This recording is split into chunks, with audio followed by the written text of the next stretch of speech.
Magandang araw mga kaibigan.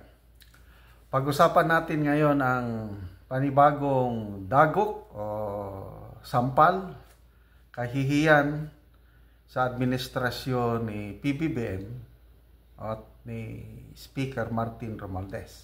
Okay. Tungkol ito sa isinusulong nilang tiyatsa. Gusto ko lang i-advertise, pwede nang mag-order ng dark chocolate. Dito lang kayo mag-contact na number. Kailang ang delivery within Cagayan de Oro City lang or neighboring towns, malalapit na bayan ng Misamis Oriental. Hindi pwede yung malayo na ipadala pa sa LBC dahil natutunaw yung tabliya o dark chocolate sa init ng panahon. Okay, so dumarami ang mga grupo na kumukontra sa charter change. Ang pinaka-bagong kumontra, nagpahayag ng pagtutol, ay ang mga respetado, mga malalaking businesses. Diba, economic provisions yung gusto nilang palitan. Ito, mga taong ito, nandyan na sa business. They are dealing with the economy. Ayaw. Hindi daw kailangan ng tiyatsa. Kaya ito, sampal. Ito po sa Manila Times na balita. No need for economic tiyatsa. CCPI chief. Ano yung CCPI? Chamber of Commerce of the Philippine Islands. Komersyo. Economy.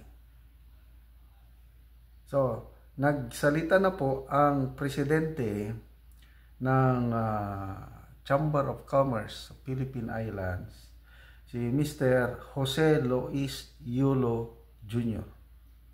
Sabi niya, introducing economic provisions to the charter yung is not necessary. Pinahayag ito ng CCPI President nung nagkaroon po ng The Manila Times Forum sa Makati noong isang araw. Okay, so ito ang exact word ng CCPI President. Our Constitution already has certain industries and businesses reserved 100% for Filipinos or 60% for Filipinos. The framework has already studied what industries should be controlled by Filipinos. Wow! Ang galing! Yung mga gumawa ng 1987 Constitution, napag-isipan na nila ano yung mga negosyo na dapat 100% Filipinos. Yun na, meron na daw. Sabi ng negosyante. Meron din yung mga negosyo na, okay, ito, pwede ang foreigners. Kaya lang 40% lang. 60% controlled by Filipinos. Kung meron ng ganyan, bakit pinagpipilitan pa ang tiyatsa? So, dapat ang gobyerno natin makinig sa mga negosyante. Ito na ngayon. Chamber of Commerce of the Philippine Islands. Okay, ano pang dagdag niyang sinabi? The government may open the country to foreigners, sabi niya, but it must ensure that Filipinos maintain control of the market. Kasi yung gusto ng mga kongresista, papasukin ng mga foreigners to own 100% education, public utilities, advertising. Lalo na sa education, hindi pwede. Sabi niya, I do not agree, sabi ni Mr. Yulo. I do not agree that the education business should be controlled by the foreigners. We can employ foreigners as the best teachers, but not to own the institution. Very clear. Kung kailangan natin ng magagaling na teachers o professors, edi sige, foreigners. But hindi pwede yan. Ang mga Pilipino teachers nga, kahit sa mundo, kinukuha, nagtuturo, magagaling tayong Pinoy. Hindi na natin kailangan ng mga foreigners. Kalukuhan. Maalala ko yung bago napalitan si Senator Zubiri as Senate President, nagkaroon ng hearing, consultation sa Baguio City tungkol dyan sa charter change. Sabi, yung governor ng Kalinga ba yun? Basta governor. Sabi niya, hindi pwede. Foreigners na pumasok. Hindi nila alam ang kultura dito sa Highlands. Baka baguhon nila ang aming kultura. So, minsan yung mga Cordillerans, nireject nila yung charter change, especially on education. Ano pa? Yung Executive Director ng Pangasinan State University, Dr. Samson, sabi niya na kalokohan yan, ang makikinabang lang, mga politician, mga big business group, ayaw namin yan na papasok ang mga foreigners sa education sector. Hindi nila alam ang history ng Pilipinas. Dapat hindi papasukin. Ganun. So, ang consensus ng mga stakeholders na dumalo sa Baguio City na consultation, karamihan ayaw sa charter change. Okay, so ito, dagdag ni Mr. Yulo, the country's underperformance is blamed on the Constitution, but we lag because of corruption and the lack of direction. Itong masakit. Ito yung sampal. Kasi sinasabi ng yung mga perma, tsa na yan, ang problema daw yung 1987 Constitution, kaya hindi tayo umaasenso. Kaya palitan yung 1987 Constitution. Yun ang kanilang perspective.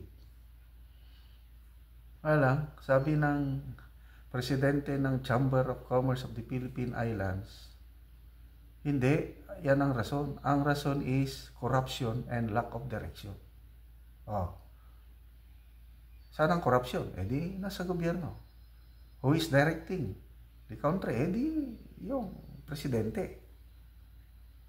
So itong sinabi ni Mr. Yulo na corruption ang dahilan bakit hindi tayo umaasenso. Sang-ayon sa sinabi ni Senator Villar na isa ring negosyante. Ang pinakamayamang Pilipino na ngayon, Villar Negosyante sila. Anong sabi ni Senator Villar? Anti-chatcha yan.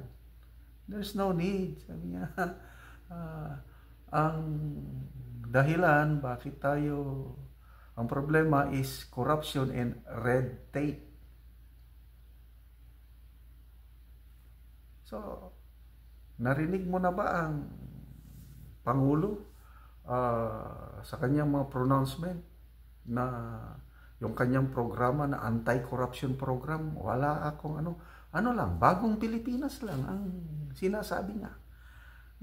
Ito, bagong Pilipinas, walang yung mong tawag na yung ang gagandang salita, ganun lang, mga slogan lang, bagong Pilipinas, kung ano pang mga sinasabi. Kaya lang yung talagang sincere effort to stamp out corruption, wala akong nakikita sa gobyernong ito. Lumala lang Example, PCSO. Lahat tayo maging milyonaryo kasi nag-appoint sila ng kahina-hinala na PCSO General Manager. Kaya nauubos na ang pera ng PCSO dahil halos tuloy-tuloy ang nananalo. Ngayon lang, only now nangyari yung mga grabing kaduda-duda ang pagkapanalo sa PCSO. Kasi ang inilagay nilang General Manager, yan, tinutulan ni Attorney Vic Rodriguez noon. Ayaw niyang ilagay sa pwesto. So, O may nagpumilit yan na ilagay o inilagay o naging milyonaryo na lahat. So that's corruption. Isang ahensya lang, NFA, DA, name it, nandyan yung corruption ngayon. So, dapat yun ang tutukan. Plus yung red tape. Correct. Yung daming pasikot-sikot. Ang tagal makakuha ng business permit sa Pilipinas. Ang German ambassador to the Philippines, nagreklamo na tungkol niyan. Sabi niya, German investors needs red carpet, not red tape. Ano yung red carpet? Dapat yung i-welcome mo. Yung talagang pabilisin mo yung mga papeles nila para maingganyo sila na mag-invest. Wala, ang tagal eh. Yung red tape na yan. Isa tayo sa pinakamabagal sa processing ng mga business. Dapat yun ang tutukan ng gobyerno, hindi yung charter change. So sana, gising. Ano ba yung programa noon ng Hoy, gising! Magising na kayo sa inyong mga ano yun, adhikain na obvious na charter change para tumagal sila sa pwesto para maging prime minister ang isang nangangarap na mga mangulo na hindi naman mananalo sa kandidato sa election sa 2028. Kaya charter change na lang.